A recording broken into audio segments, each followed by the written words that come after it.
Bro ये पाकिस्तान का कितना बैड सीन हो गया यार ये महंगाई की वजह से।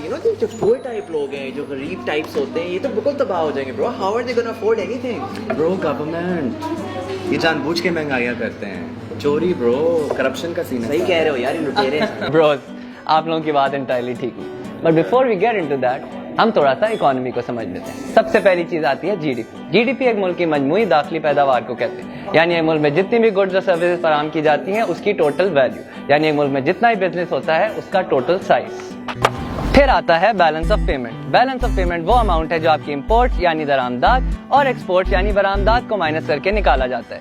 यानी अगर आपने $10 की चीजें बेची हैं और $15 की चीजें खरीदी हैं तो आपका बैलेंस ऑफ पेमेंट हुआ -5। फिर आता है डेट टू जीडीपी रेशियो, यानी एक मुल्क की कुल सालाना पैदावार के मुकाबले में वो कर्ज जो आपकी हुकूमत ने लिया है। और फिर आता है टैक्स टू जीडीपी रेशियो, एक मुल्क की कुल सालाना पैदावार के मुकाबले में वो टैक्स जो आप लोग यानी कि अवाम हुकूमत को देती है। फिर आता है आईएमएफ। आईएमएफ एक बैनुल अक़वामी इदारा है जिसका काम उनके मुताबिक दुनिया भर की इकोनॉमी को मुस्तहकम करना है और इसके साथ साथ गरीबी को मिटाना है। अरे शर्मिला बाजी, आपको क्या हुआ? अरे तू क्या सब्ज़ दिखा रहा है? ये जो पेट्रोल इतना महंगा हुआ है इसका इन सब चीजों से क्या ताल्लुक है? मेरा मतलब बेवकूफ है या हमें बेवकूफ बना रहे हैं? नहीं, वो मैं कहना चाह रहा था पेट्रोल इतना महंगा हो गया, मेरा शोहर अब पेट्रोल डलवा के भाग भी नहीं सकता। अच्छा मतलब मेरा गरीब बेगम। अच्छा, आप लोग मेरी बात सुने। हकीकत यह है कि पाकिस्तान में इस वक्त पेट्रोल पे टैक्स की शरह बाकी ममालिक से कम है। दुनिया के 160 ममालिक में से 140 ममालिक में पाकिस्तान से ज्यादा टैक्स लिया जाता है पेट्रोल के ऊपर, और जिन ममालिक में पेट्रोल पाकिस्तान से सस्ता है वो अपना तेल खुद निकालते हैं। अब चूंकि इंटरनेशनल मार्केट में तेल की कीमत बढ़ रही है और हम अपना ज्यादातर तेल डॉलर में खरीदते हैं और डॉलर महंगा हो रहा है तो ऑब्वियसली तेल की कीमत तो बढ़ेगी। तो किसने कहा था डॉलर महंगा कर दो? डॉलर सस्ता रखते तो पेट्रोल भी सस्ता होता। अबे यार चलो आओ डॉलर समझते हैं। सबसे पहले बात करते हैं बैलेंस ऑफ पेमेंट।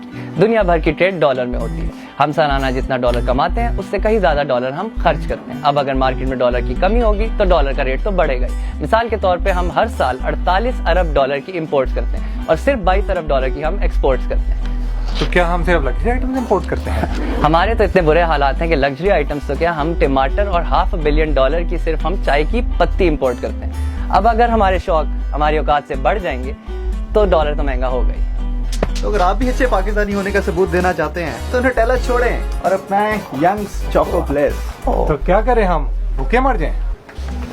तो बाजी मेड इन पाकिस्तान पे फोकस करें, और अगर वो चीज पाकिस्तान में नहीं बनती तो इंडस्ट्री लगाएं और बनाना स्टार्ट करें। हुकूमत ने इसीलिए इम्पोर्टेड अशिया पे टैक्स लगाया ताकि लोकल प्रोडक्शन को उसका फायदा हो सके। लेकिन वो कैसे? इसको समझने का आसान तरीका ये है कि अगर आप 100 रुपए की न्यूटेला खरीदते हैं तो 5 रुपए स्टोर वाले को जाता है, 5 रुपए इम्पोर्टर को जाता है और बाकी 90 रुपए पाकिस्तान से बाहर जाता है। अब अगर यही चीज पाकिस्तान में बनना शुरू हो जाए तो हो सकता है शुरू में उसकी कीमत 120 रुपए हो, लेकिन हुकूमत ने इसीलिए इम्पोर्टेड अशिया पे टैक्स लगाया ताकि लोकल प्रोडक्शन को फायदा हो और वो प्रोडक्शन स्टार्ट कर सके। ये सारी बातें तो आपकी ठीक है, लेकिन ये गरीब लोगों का क्या होगा? ये तो महंगाई में खराब हो जाएंगे। अभी देख लेते हैं। देखा जाए तो हाँ, जरूरी अशिया की कीमतें बढ़ी हैं, लेकिन इससे कहीं ज्यादा इजाफा इंपोर्टेड गुड्स पे देखा गया। अब वक्त आ गया कि हमें गौर करना होगा हमारी नीड्स और वांट्स के। नीड्स वो चीजें हैं जो हमारे जिंदा रहने के लिए जरूरी है, जबकि वांट्स की लिस्ट तो कभी खत्म ही नहीं होती। हमें चाहिए कि हम अपनी तमाम वांट्स को कंट्रोल करें जो हमारा पैसा हमारे मुल्क से बाहर लेकर जाती है। नहीं, और मेरे चाचू कह रहे थे कि सब एक खुद ही साजिश है। क्या IMF के लोग महंगाई करके हमारा सारा पैसा लूटना चाहते हैं। IMF का मतलब जानते हो? Israeli mercenary fund. अरे अच्छा, यकीन नहीं आता? गूगल कर ले। हाँ मैंने सब गूगल किया था। मैं आपको समझाऊँ आज। इसको समझने के लिए मैं तुम्हें एक आसान सी मिसाल देता हूँ। तुम्हारे दादा गए गली के चौधरी साहब के पास, उन्होंने उनसे एक कर्जा लिया ताकि वो अपने बच्चों को पढ़ा सके, लेकिन पढ़ाई की जगह सारा कर्जा अयाशी में लग गया। और फिर तुम्हारे अब्बू आए और उन्होंने मजीद कर्जा लिया ताकि इस बार वो तुम लोगों को कारोबार लगा के दे सके ताकि आप लोग पैसे कमा के कर्ज वापस कर सके, लेकिन इस बार फिर सारा कर्ज अयाशी में लग गया। और फिर आए तुम्हारे दुबई के चाचू। ओए, अब्बू दादा को तूने बोल दिया है, चाचू को कुछ नहीं बोला। अच्छा मेरी बात तो सुनो। तुम्हारे चाचू वापस आए, उन्होंने देखा कि लाखों रुपए का कर्ज है और वापस करने का कोई तरीका नहीं, तो उन्होंने तुम लोगों की शॉपिंग पे बैन लगाया और सबको कहा कि काम पे लगो ताकि पैसे कमा के कर्जा वापस किया जा सके। अब इसी तरह हुकूमत हमारी बाइंग को तो कंट्रोल कर नहीं सकती, लेकिन महंगाई के जरिए वो तुम्हारी फजूल खर्ची को जरूर रोक सकती है। चलो ये तो ठीक है, पर महंगाई तो समझ में आ गई है। पर मेरे चाचू कह रहे थे कि जो चौधरी साहब, मेरा मतलब जो IMF है, ये लोन दे के बदमाशी करते हैं। आओ तुम्हें समझाता।